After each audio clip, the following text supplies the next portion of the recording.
मयूरभंज जिला प्रशासन आनुकूल्य बारिपदा छौ पड़िया 5 दिन व्यापी चैत्र पर्व और पलिश्री मेला शनिवार आरंभ होइछि। विश्व प्रसिद्ध छौ नृत्यर प्रचार प्रसार दिगरे प्रशासन पक्षर कार्यक्रम को व्यापक भाव आयोजन कराଯାଇଛି। अपराह्न बाणरोषणी रंगोली डीजे साउंड सहित मयूरभंज तथा ओडिशार लोककला सह जड़ित कलश यात्रा घोड़ा नाच झुमर नाच आदिवासी नृत्य शालापत्र नृत्य मुंडारी नृत्य आदि 11टी लोक नृत्य दल को नहीं सांस्कृतिक शोभायात्रा मां अंबिका मंदिर बाहरी महाराजा पूर्णचंद्र उच्च माध्यमिक विद्यालय भारतीय स्टेट बैंक ट्राफिक छक बांठिया जगन्नाथ मंदिर विजु पट्टनायक छक मार्ग दे सहर परिक्रमा पर संध्यारे छौ पड़िया पहुंची।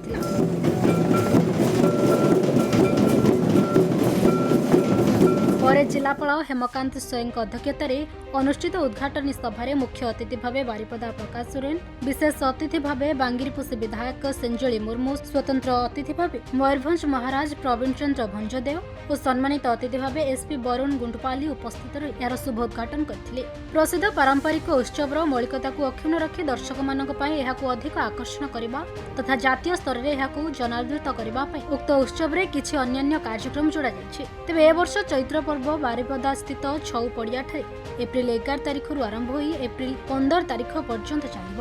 तेबे चैत्र पर्व सहित समांतराल भाव पलिश्री मेलारे पाखापाखि 150टी स्टल बसिछि। एथिरे 20टी जिल्लारू आसिथिबा डीआरडीए ओरमास बयन और हस्ततंत्र शिल्प खदी और ग्राम्य उद्योगी मानक द्वारा उत्पादित द्रव्य सामग्री और कुटीर शिल्प कारुकार्य सामग्री गुड़िक मेलारे प्रदर्शन कराଯାଇଛି। तेबे मेलारे आनुषंगिक व्यवस्था मेलास्थल में विद्युत जोगाण पानीय जल जोगाण प्राथमिक चिकित्सा सेवा पुलिस निरापत्ता अग्निशम सेवा व्यवस्था आवास और रहणी व्यवस्था और दर्शकों पई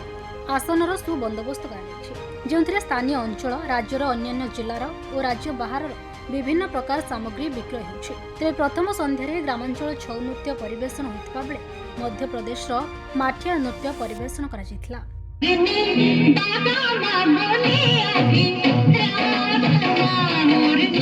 आज चैत्र पर्वर उद्घाटन सब थिला एवं ए परिप्रेक्षी रे पल्ली मेला उद्घाटन करागला एवं एथिरे पल्ली मेला रे तो विभिन्न प्रकार जिन स्थान पाई जितकी जो कृषि आम जी मयूरभंज प्रॉडक्ट जी उत्पाद ये सब स्थान पाई ये चैत्र पर्व अवसर में प्राय 5 दिन धरिकी चलो कार्यक्रम आज उद्घाटन उत्सव अवसर में से कथा मुझे कहबी ये जो सांस्कृतिक कार्यक्रम सब नाचगीत एवं छौ नाच पाखर आरम्भ कर समस्त प्रकार जी नाचगीत चलो कार्यक्रम सब चलती राजतंत्र समय चली आस चैत्र पर्व राजतंत्र टाइम तो मुझे देखनी लेकिन मुझे जहाँ शुणी से चैत्र पर्व जो होता से गोटे बड़ पर्व होता से गुड़ा अदर एक्टिविटीज थिला नहीं तो लोक मैंने समस्त आसिक माने संध्यारू राति पर्यंत से बसिक छौ देखुले आना टे लोक मान माने अन्य एंटरटेनमेंट भी है लोक मैंने कम लेकिन एटा जे 3 दिन चलो मत नाऊँ